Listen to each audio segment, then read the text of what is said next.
The bill is passed. प्रस्ताव स्वीकृत हुआ और विधेयक यथा संशोधित पारित हुआ।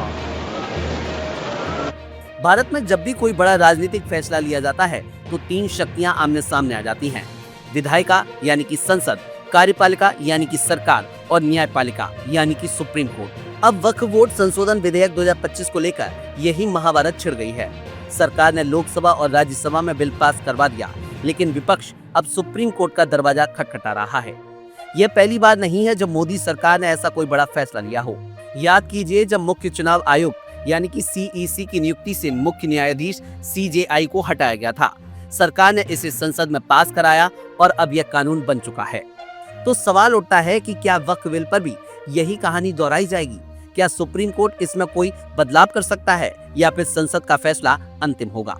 चलिए इस पूरे सियासी ड्रामे को विस्तार से समझते हैं। अध्याय 1, वक्फ बिल पर संसद में घमासान। जब अमित शाह ने संसद में वक्फ बोर्ड संशोधन विधेयक पेश किया तो बीजेपी ने इसे मुस्लिम तुष्टीकरण खत्म करने की दिशा में बड़ा कदम बताया। सरकार का तर्क, वक्फ संपत्तियों का गलत इस्तेमाल हो रहा है, सरकारी जमीनें गैर कानूनी तरीके से वक्फ बोर्ड को दी जा रही हैं, पारदर्शिता लाने के लिए सरकार को सीधा नियंत्रण चाहिए। लेकिन कांग्रेस, DMK और अन्य विपक्षी दलों ने इसका जमकर विरोध किया। इमरान मसूद ने कहा कि यह मुस्लिम समुदाय के अधिकारों पर सीधा हमला है। MK स्टालिन ने कहा कि बीजेपी देश को हिंदू मुस्लिम राजनीति में धकेल रही है और फिर संसद में वही हुआ जो हर बार होता है, हंगामा, नारेबाजी और वॉकआउट। लेकिन संख्या बल के आधार पर सरकार ने बिल पास करवा लिया। अध्याय 2, सुप्रीम कोर्ट बनाम संसद, किसका फैसला चलेगा? अब जब इस बिल को सुप्रीम कोर्ट में चुनौती दी जा रही है तो बड़ा सवाल यही है कि न्यायपालिका इस पर कितना दखल दे सकती है। याद कीजिए, 2024 में मोदी सरकार ने चीफ जस्टिस को चीफ इलेक्शन कमिश्नर यानी कि CEC की नियुक्ति से बाहर कर दिया था। पहले CEC की नियुक्ति में CJI की भूमिका थी, लेकिन अब संसद ने इसे हटा दिया। तो क्या अब सुप्रीम कोर्ट इस बिल को पलट सकता है या फिर मोदी सरकार इस पर भी संसद सर्वोच्च है वाला तर्क देगी? कानूनी विशेषज्ञों के अनुसार संविधान के तहत संसद को कानून बनाने का अधिकार है। सुप्रीम कोर्ट केवल यह देख सकता है कि कोई कानून संविधान विरोधी तो नहीं। अगर कोर्ट को गलत लगता है कि बिल में कोई गड़बड़ी है तो वह सरकार को संशोधन का सुझाव दे सकती है। लेकिन क्या सुप्रीम कोर्ट वाकई ऐसा करेगा? यही इस पूरे विवाद का सबसे दिलचस्प पहलू है। अध्याय 3, सुप्रीम कोर्ट में high voltage drama. Congress, DMK और अन्य विपक्षी दलों ने सुप्रीम कोर्ट में याचिका दाखिल कर दी। अभिषेक मनु सिंघवी यानी कि कांग्रेस के वकील ने कहा कि यह बिल संविधान के अनुच्छेद 25 और 26 यानी कि धार्मिक स्वतंत्रता का उल्लंघन करता है। वहीं सरकार के वकील यानी कि तुषार मेहता ने जवाब दिया कि यह बिल सिर्फ पारदर्शिता लाने के लिए है, इसमें कुछ भी असंवैधानिक नहीं है।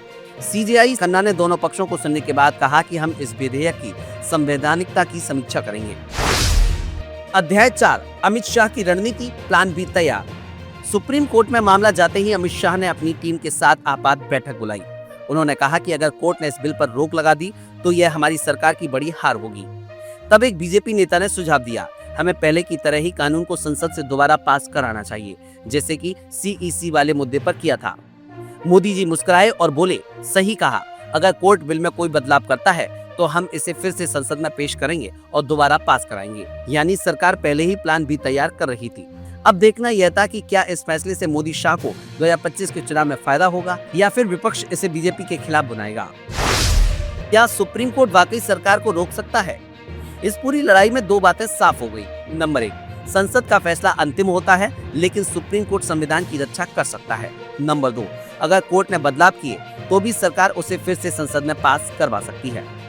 यही वजह है कि मोदी शाह को इस फैसले से ज्यादा चिंता नहीं थी, क्योंकि अगर जरूरत पड़ी तो वे फिर से इसे संसद से पास करा लेंगे, जैसे CEC वाले कानून में किया था। Honorable members, subject to correction, ayes 128.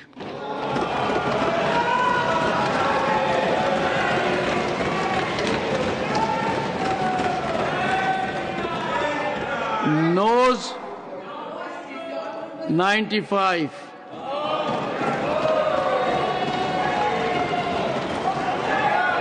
Abstention 0.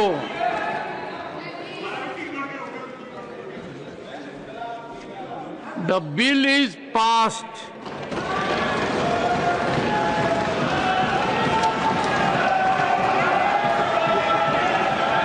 खंड 1 अधिनियम सूत्र विधेयक का पूरा नाम विधेयक का अंग बने। मंत्री जी अब प्रस्ताव करें कि विधेयक को यथा संशोधित पारित किया जाए। माननीय मंत्री जी। I move that the bill be passed as amended.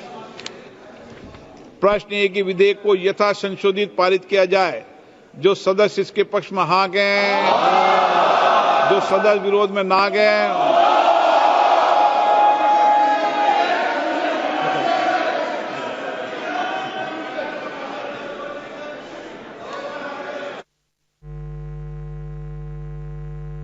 Lobby clear है।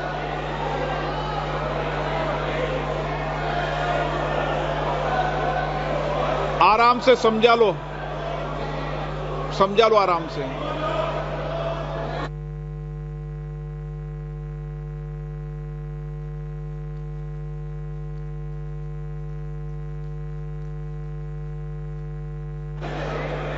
ऑनरेबल मेंबर प्लीज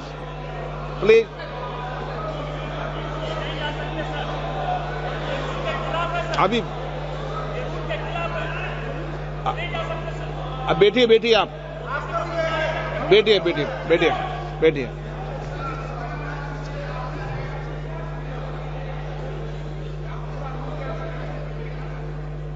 अब मतदान।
माननीय सदस्य प्लीज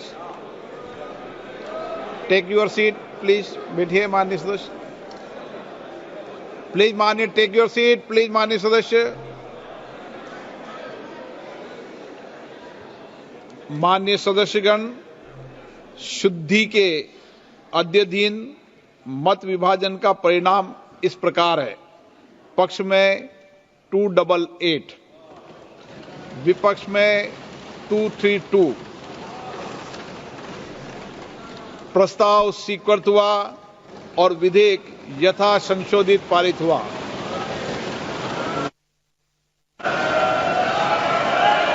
लॉबी खोल दी है माननीय सदस्य, लॉबी खोल दी है, लॉबी क्लियर कर दी है।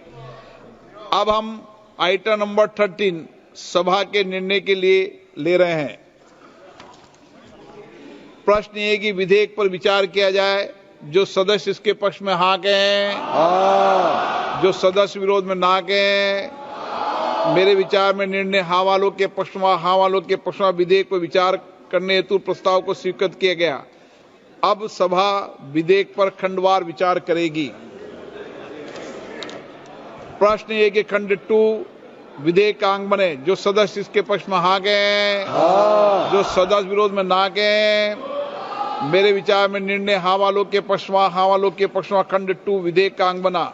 माननीय मंत्री जी, संशोधन संख्या 2। माननीय मंत्री जी। I move the amendments. प्रश्न है कि माननीय मंत्री जी द्वारा प्रस्तुत संशोधन संख्या 2 को स्वीकृत किया जाए।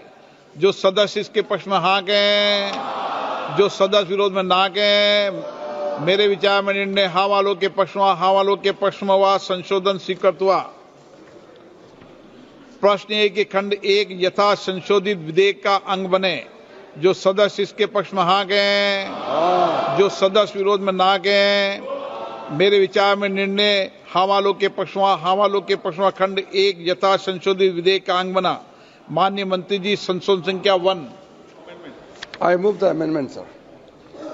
प्रश्न ये कि माननीय मंत्री द्वारा प्रस्तुत संशोधन संख्या 1 को स्वीकृत किया जाए। जो सदस्य इसके पक्ष में हाँ कहें, जो सदस्य विरोध में ना कहें, मेरे विचार में निर्णय हाँ वालों के पक्ष में संशोधन स्वीकृत हुआ। प्रश्न ये कि यथा संशोधित अधिनियम सूत्र विधेयक का अंग बने। जो सदस्य इसके पक्ष में हाँ कहें, जो सदस्य विरोध में ना कहें, मेरे विचार में निर्णय हाँ वालों के पक्ष में यथा संशोधित अधिनियम सूत्र विधेयक का अंग बना। प्रश्न ये कि विधेयक का पूरा नाम विधेयक का अंग बने। जो सदस्य इसके पक्ष में हाँ कहें, जो सदस्य विरोध में ना कहें, मेरे विचार में निर्णय हाँ वालों के पक्ष में विधेयक का पूरा नाम विधेयक का अंग बना। मंत्री जी अब प्रस्ताव करें कि विधेयक को यथा संशोधित पारित किया जाए। Sir, I move that the bill be passed as amended. प्रश्न ये कि विधेयक को यथा संशोधित पारित किया जाए। जो सदस्य इसके पक्ष में हाँ कहें, जो सदस्य विरोध में ना कहें, मेरे विचार में निर्णय हाँ वालों के पक्ष में प्रस्ताव स्वीकृत हुआ। और आप हमसे जुड़े रहने के लिए सब्सक्राइब करें YouTube पर, फॉलो करें Twitter पर और लाइक करें Facebook पर। और ज्यादा जानकारी के लिए आपको टाइप करना होगा सिर्फ न्यूज नशा।